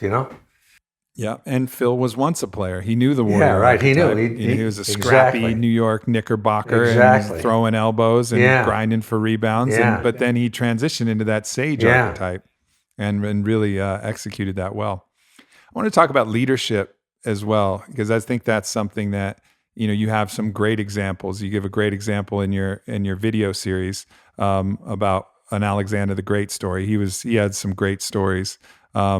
So talk to us about some of the stories of leadership, and of course, just there's many different examples of great leadership. But what are some of that come to your mind from the great archetypes of leaders that you've read? Well, I should preface this by saying that I certainly do not consider myself a leader. I'm just a solitary guy in a room doing his thing. I don't have like a team or anything like that, but there's many great stories of Alexander, and I'll just do one of them here. This is one of the ones I love. The army was crossing a desert and strung out in column, and the horses and men were just suffering terribly from thirst. And suddenly some scouts came galloping back into Alexander, and they had found a spring somewhere, enough to fill a helmet with water. So they rode up to Alexander, and they gave him this helmet of water, and everybody in the army stopped, and they were just watching this thing. And Alexander thanked the scouts for bringing him the water, and then without touching a drop, he poured it out into the sand. And at that point, a cheer erupted, from one end of the column to the other, So that's leadership to me, where in a statement without words, he said, I am not going to ask anything of you, my brothers, that I'm not willing to do myself. And here it is. I've got the chance. I'm not going to do it. And you can imagine yourself, if you were one of those guys in that column, you'd follow him to the ends of the earth. Yeah. Yeah. There's another story. I think it comes from you, and it's a story that I tell when his men were on the verge of mutiny. And they were all on the verge of mutiny, deep in India, I think, and it's just sweaty, and they're fighting elephants, and it's hellish. And they're like, we want to go home, man. Like, we got plenty of gold. We're good. Like, let's go. And Alexander, in the story, he slowly takes off his armor and takes off all of his armor and all of his tunic and everything else, and just shows his body littered with scars, because he always rode out in the front of his army with his double-plumed helmet on Bucephalus, and he was just taking arrows and spears, and so everybody could see. And he says, as he's just bearing his chest, bring forth a man who has bled more than me, and we will go home. And everybody looks around and looks at his body, and they're like, all right, you're right. And they just started cheering. And it was the same idea. It was like, he wasn't asking anything of anybody that he wasn't going to do himself. Yeah. And I think that's just such a powerful lesson of leadership, is just really to lead by example, lead by being the thing that you're asking people to be. And there was an element of shame to that too. He was shaming them, Yeah. Look at what I've done, And they all had to say, you're right. You have done more than we have. Yeah, that the Spartans used that Yeah. kind of shame and that reinforcement. I love that story you tell as well, where it's probably a fictional story, but somehow a mother was at a place where she saw two of her sons running from a battle, and she lifted up her skirt and said, "Where do you think you're going? Back from whence you came?" And they're like, "Oh, Mom, shit." Well, that actually comes from Plutarch. So if it was fictional, it was fictional with him. Yeah. Yeah. So I mean, there's all these virtues that, I think as we build our own ethos, as we build our own understanding of who we want to be, this is where, not only your nonfiction books, but your fictional books, which are based on a lot of historical fact as well, they start to give models. They start to give models by how we can decide who we want to be and what we want to ascribe to and what our identity holds as in the highest value. And I think that's really important. It's important for us to know, like, who am I? Who do I want to be? Who does my small self want to be? What is my daemon asking me to be? What is my capital S self? And what is the ethos that I really care about? Do I care about, like for the Spartans, they didn't care about winning or losing. They just cared that they fought. That was the thing. Like, it wasn't like, of course they wanted to win, but more important than winning was fighting to the last man. It was not running away. So in that case, there was so much less fear. It wasn't about, oh, well, if I die, that's fine. If whatever happens is fine, but as long as I don't run away. And they built their ego construct in that way, that's the force that they became. And I think for us, it's the invitation to look at all of this work and look at all of the body of knowledge that you've provided and all of history has provided and what our own, muse can inspire in us, and say, who do I want to be? What is the thing that I care about? What is the thing that I care about most? Yeah, I mean, in a way, the Spartans, in that analogy, they had it easier than we have it, because they were embedded in a culture that reinforced that ethic from the minute they were born. And in fact, it didn't give them any choice. Whereas you and I are isolated individuals floating in this meaningless cosmos, and we've got to, create, our own sort of, nation of one, or at least before we move into the collective. We have to, like you say, you got to decide, who am I? Who do I want to be? One of the reasons that I am drawn to the past and to write, these from that era that you can relate to too, is that was a more heroic era than this today, It's tough to look around and find any models today, maybe in the sports world, maybe in the extreme, world, but in the ancient days, it was much more, it was more of a heroic concept that people saw of life itself. We have it pretty easy here. We live in we forget that America is a commercial culture, This is a consumer society. This is not Sparta. It isn't Rome. It isn't Athens. It's, buy, Raisin Bran and buy and then whatever, and then do a video that goes viral. That's the culture we're in. And it's really tough to be bombarded with that constantly and find our bearings into something that maybe is a little more noble and a little more heroic. Because we're all called to that. That's our nature. We are. And I think, one of the things, even for our own, warrior heroes now, one of the challenges is that war is not like it used to be. True. It's like, who's the enemy and who's not the enemy? True. And why are we here? Why are we here in the first place? It's like right? war is out of date. It wasn't like the pitched battle where, you had two forces that were across from each other. And you do a great model of this, of how they used to fight in the lowlands, in between the mountains. It was like, all right, we're going to line up here. We're going to look each other in the eye and we're going to start walking forward. And like, this is the way that this is going to go. And that's something that I think we all crave. We want to know, okay, who's the enemy? I don't know. Who is the enemy? What's going on? It's very difficult to understand that. So you have to have almost the enemy being non-physical things. Okay, the enemy is greed. The enemy is selfishness. The enemy is, judgment, discompassion, the enemy. And so we have these kind of different ephemeral enemies, which are different than just seeing when the Persians are coming, like, all right, the Persians are coming to take over Greece. That's a clear enemy and a clear reason to fight, which gives, Leonidas and his 300 the ultimate heroic landscape to operate in. Clear enemy, clear goal, and a clear, sacrifice that they're willing to make for the greater good. And I think that's something that we're missing, but we have to create it. And I think we can create it, but we just have to create it as ideals. We have to say, all right, what we're fighting against is divisiveness. We're fighting against, seeing everybody else as other instead of self. We're fighting against all of these other ideas of oppression and taking advantage and all of these things. And it's not always clear how to make that stand, but I think that's the stand we have to make. That's the pitched battle we have to have, like Cyrano's death scene where he starts calling out his true enemies, which is, avarice and ignorance and all of these. And he's going in this fictional sword duel, as his brain is hemorrhaging out of his head. I didn't even know that. I got to look that up. Oh, that's great. Oh, the Cyrano's death scene is phenomenal. And he's just calling out his true enemies, which are just the energies of evil and darkness and oppression, because there is no enemy for him to fight at that point. He got a rock dropped on his head, or a log dropped on his head.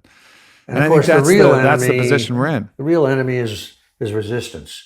Exactly. Whatever it is that's stopping us from being what we could be, That's the individual enemy. You're talking about the collective enemy, which is definitely true too. How can we be a world? How can we live together, Yeah. Those are the enemies, And make that our pitched battle. One of the stories that always, I think, kept me studying classics forever, and it's a story about Roman soldiers. And it was a story that I told, and I remember my professor, Walt Stevenson, and he got so excited when he told this story, and he was talking about the different classes of the Roman army. And there was the younger kids who just had their spears, their pilums, and they would kind of run through the ranks and they would throw their spears at the other army, and then they would run back because they weren't seasoned enough to fight. And then there was like the slightly older crew that had their spears and had their gladius and had their sword, and then they would advance and march on the army and actually go into hand-to-hand combat. And then there was the real seasoned veterans, like the Navy SEAL version of the seasoned veterans. And they would just watch the whole thing, and they would take a knee, and they would have a knee, and they would have their helmet down, and they would just be watching, taking a knee. And the way he told it is, it was so disheartening for the enemy, who just had to take this barrage of arrows and spears from the young kids and then get marched on by the 20-year-olds and 30-year-olds. And then they had just the absolute best of the best that was just kneeling watching. So if they made it through all the spears and arrows and they made it through the first wave, they knew that they had the hardest thing coming for them. And so they were like, oh my God, I don't even want to do this.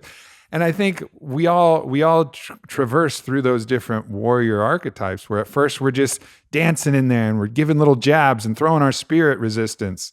And then we become a fighter and we're actually fighting with it and we're taking blows. And then eventually we become the one in the back that's just kneeling like, all right, resistance, I know you're going to be there, but I'm ready. I've been through some battles. That's great. I've been through some battles. Yeah. Well, you've given me and the world just an invaluable amount of guidance and an invaluable amount of stories and things that we can point to. And I'm just incredibly grateful, and on myself and on behalf of the world, for everything that you've offered, and so thankful that you sat down with me to have this conversation as well. Well, thanks for having me, Aubrey. I mean, it's I'm very I'm humbled. I have no clue, or in any event, thank you very much for having me and for being able to share some of this with our brothers and sisters that hopefully can take something from it.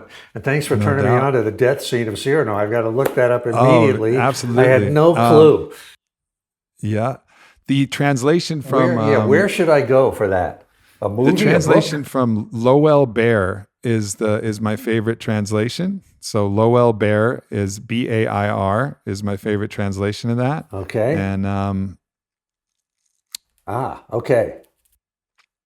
Yeah, I will get it immediately, straight to Amazon. It's really good. You'll enjoy that. He's one of the hero archetypes that I really love. Tragic, of course, but beautiful. So, well, anything, you have this, the Warrior Archetype series. What is it actually? It's called the Warrior. It's called the Warrior Archetype. It's just and you know, the Warrior Archetype is the me series. and Diana on TV. Yeah. And Beautiful. And then you have, what's your next book coming out that we can I do look have forward to? Where do I have it? This is not coming for a few months, but if you want, it's called A Man at Arms. It's another thing back to the ancient days. And if you would like, Aubrey, I would love to send you a copy, and maybe we might talk about it. Absolutely. Anytime you want to have a conversation, I'm your guy. I love these conversations, and we could do this. There's so many things. I didn't even get to talk about anything from Tides of War or Your Last of the Amazon. I mean, there's so many different stories that I think add so much value and add so much and allow us to dive into things. So anytime you want to talk, oh, great. I'd love to do it again. You know, let a few months pass. We'll do it again. Let's do it. I'm glad that we have connected. This is great. Thank you so much. And thank you for all the work you're doing. I think you are really doing something, you know, in the collective that's going to make a difference, you know, along with everybody else that's doing similar things out there, you know. God bless you. I take my hat off to you. Likewise. God bless you as well. And thank you, everybody, for tuning in. So much love. Thanks for checking out this video. For more like it, please subscribe to my channel. And of course, the Aubrey Marcus Podcast with new episodes every single week. And follow me on Instagram @Aubrey Marcus. Thank you so much.